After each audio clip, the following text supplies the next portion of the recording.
And actually, that's where I've seen appraisers go wrong more often than value. It's rent. That's not what they do most of the time, right? They're probably going to some service, Rentometer, Zillow, something, and calling it a day. They don't look at, like, they're not saying, hey, do you have a signed lease? They don't ask that question. No. And yeah, but again, if you're getting a DSCR loan and it should be $3,000 and it comes in at 2,700, you could go from a 1-1 to a sub 1 really quick and screw up your deal. What can you do if an appraiser screws up your deal? Comes in light on the appraisal. If you're a real estate investor, what happens if they come in light on the rental? Right? On the rent amount, the lease amount. What if you have a signed lease at $3,000, but the appraiser says 2,700? You're screwed. Everybody's going to take the 2,700. But you know what? Convoy Home Loans, Dustin, Jonathan, have been working for you and now have some exciting programs that can actually come to bear if an appraiser screws you. What are you doing, Dustin? How you doing? Good. How are you? I'm doing well. So let's define how appraisers have been known to blow up deals by being extra conservative, by not doing the work, by getting the wrong comps. I've seen it. I've had it happen to me. Appraisers can screw up deals, man. Yeah, and I have this call and conversation, unfortunately, a lot with clients where I have to remind them that, look, unfortunately, sometimes appraisers are going to be incorrect, but that incorrect opinion is going to screw your deal, right? Yep. Now, there's a lot of different ways that we can, fix that or try to fix that. And the most common in the past has always been like, all right, we'll throw the appraisal out and get another one. But guess what? That's expensive, and you're rolling That's expensive. You don't know if the next appraiser is going to do the same thing, right? The other thing that a lot of people do when it's warranted is you'll do a rebuttal, right? You'll send the appraiser, hey, you didn't know about these 2 off-market comps that sold because they haven't posted to the NMLS or recorded with the county yet. Give them some different comps to look at, or hey, you forgot to include a whole bedroom that I had. Yeah. Those are warranted. Did you forget to count? Yeah. But a lot of times you got to remind yourself on these rebuttals, you're basically telling the appraiser and telling the appraiser's boss that, hey, this appraiser can't do their job correctly. Yeah. I'm smarter than the appraiser, and the appraiser has to admit it and then go to his boss and put his tail between his legs and say, yeah, I messed up. So you got to think from a human part of things, like admitting that you did wrong on a job isn't always going to be. Yeah. So again, I've had this happen to me. I've been doing this almost 30 years. I think I have rebuttaled, I'm going to say 10. It might be 12. It might be 8, but had serious issues with several appraisals. And I can only ever recall one rebuttal working. Yeah. To your point, it's not common. Yeah, it's a process. Yeah, they talk about it. But to your point, it's a human being that has a boss and this, that, and the other. They're not really keen to admit a mistake. So yeah, but to that point, it's expensive, man. I mean, I must have done second appraisals 20 times, probably, maybe 15, somewhere in there. That's expensive. It's 2 of those. And oh, by the way, there's no guarantee that the lender's even going to let you do a second appraisal, right? Yep. They might take the average of the 2. Yeah. Right. So there's all of these extra things. So yeah, sometimes appraisers screw up. They're human beings. Sometimes you can't get it fixed.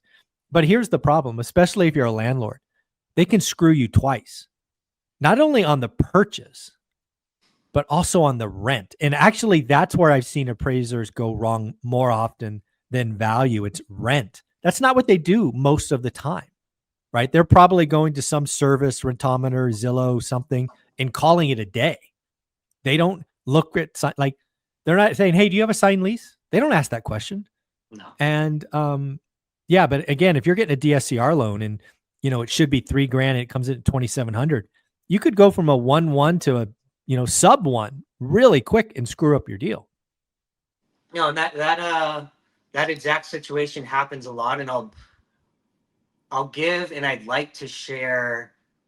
She's not part of the ORaaT community, but a past client of mine that buys a lot of like 3-bed, 2-bath down in San Diego. Okay. Mm-hmm. And ultimately, she has like 7 single families all within like a 3 mile radius, all kind of in the same town down in San Diego. And she knows what she's getting. She got another one on her lap. And basically she's doing a purchase, right? And she was pretty confident on the fact that she could get 6,200. Mm-hmm. Okay. Appraiser goes out there. Now this is a purchase. Okay. Appraiser goes out there and puts up the market rent's 4,000. Oh, wow. So we start with, for example, that she was going to put 25 down at 6.25. Okay. Yeah. After we get the appraisal back, now all of a sudden, since the market rents came in at 4,000, we have to, give her an interest rate that corresponds with a more risky loan because the rents don't support the mortgage payment. It's kind of backwards because now it doesn't support the mortgage payment by even more because we're jacking the rate up. But yeah, now the rate goes from 6.25 to 7.25. Okay. yeah. Client's not happy. I'm not happy.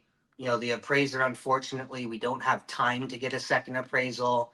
The seller's in a 1031. We have to close. We're against the clock. So we've been testing this, and it's a brand new product that at least Convoy has been using the last month or so. We haven't really marketed it until we see that it works and that it's going to be sold and taken by some of our hedge funds. But what's great is for this particular client, right?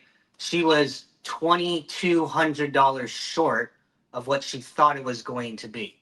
Now, all we needed was the appraiser to come back in at 5,500. Okay, so we were really $1,500 short away from where we needed it to be. Okay. So what we have is basically a DSCR loan where you can now use your assets to supplement the difference between what the appraiser gave you and then what the mortgage payment is, so that the DSCR ratio is really a debt service plus asset coverage ratio. Okay. I like that plus asset. I like that. Yeah. I like that. Yeah. Yeah. Now, how do you do that? You basically take the amount of liquid assets. This isn't, equity, or this isn't, unfortunately, 401ks or anything. It's liquid. So cash or cash equivalents in the stock market. Okay. And we just divide it by 60. So, fortunately, this client had more than 90,000 in liquid assets because that's really all we needed. Yep. We took and showed basically underwriting that she's got several six figures in her, bank account, divided by 60. And now, over a 5-year period, the way the underwriting is looking at it, it's like, look, she's got 5 years to get the rents higher than what the appraiser thinks, which we trust that. And she has the liquidity to supplement that difference just in case the appraiser is right. That is really cool because, again, this allows you to look at the complete. It's like a make sense loan. That's what I call these things, right? Make sense. Ability to repay is the biggest word used in non-QM. Yeah, ability. I like that. Ability to repay. You're looking at the borrower as a complete unit, not just this deal. And you're saying, does this borrower, given the entire picture, have a very good chance to repay? That's the asset in this case, because the appraiser says they're short. They have the liquidity. Again, I would call it an alligator, right? It's negative cash flow. This person has the current liquid. We're not talking about future liquidity, current liquidity to carry it for 5 years. And I'm waiting for the punchline. So you were thinking you were 6.25. You had to go to 7.25. What happens now?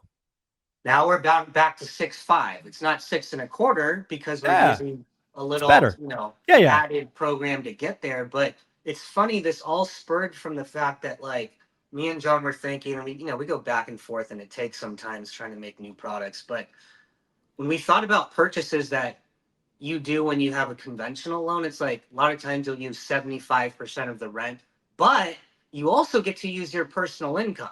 Yes. Right? You get to use both. Correct. DSCR, it's like, well, yes, like the whole purpose of a DSCR, so we don't have to look at the individual. It's just the property.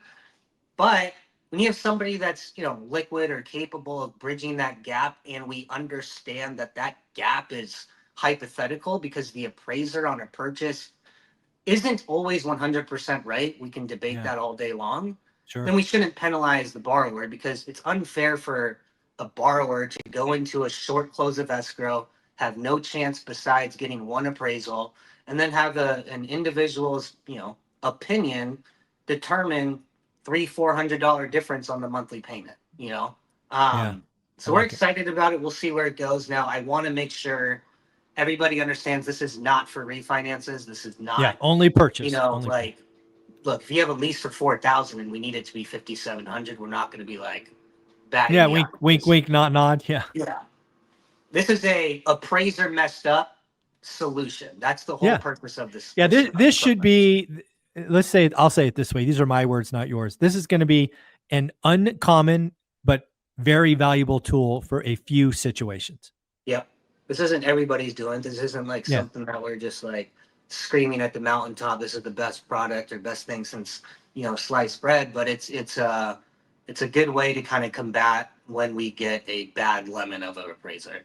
Yeah, and this is why I like Convoy Home Loans, specifically you, Dustin, and your partner, Jonathan. You're always looking at your customers and seeing what they need and trying to solve complex problems. This is a real problem. And, appraisers have been known to screw up deals. They've screwed up my deals. They've cost me thousands, if not tens of thousands of dollars. And this is a way you could look at the complete borrower and the asset. I think it's a genius idea. I think it will save lots of people like your client. So from real heartache, right? Because again, I'm going to trust her. She's already got 7 doors in that area that, she might not be right at 6,200, but I guarantee you the appraiser is wrong at 4. The number is somewhere between that. I mean, look, it's right by San Diego State. I'm not sharing her name, but yeah, it's fine. Like she knows how much she can get student rentals to pay to live 4 blocks away from the campus and walk. Like we have proven sick. Like, it's not 4K. So there you go. I stand behind her. Yeah, smart man. We got to get her on the channel. Send an email. I want to interview. I'd love to interview somebody who's doing student housing. If you make an introduction, that'd be cool. Yeah, we can do that. But yeah, at the end of the day, what I want you guys to take away is Convoy Home Loans is trying to solve real problems for investors. They're a make sense lender. They're offering all kinds of work with the ORaaT family. And you get to work with Dustin or Jonathan. How do they do that? Just go to convoyhomeloans.com and make sure you click the drop-down menu and say that you came from ORaaT, because we've had a few instances in the past couple of weeks where clients are coming from the community and they end up with one of our loan officers. And nothing bad. We love all of our loan officers. But if you do want to speak with me or John, you got to do that. Yeah, folks, I can't stress this enough. I said it in every video. You don't want to wait in a queue. Not that the queue's bad, but the queue is for normal people. We're special. You want to work with the CEO or the COO. Stop being in the queue. Dustin, you're amazing. Say hi to Jonathan for me. Will do. Thanks, Mike.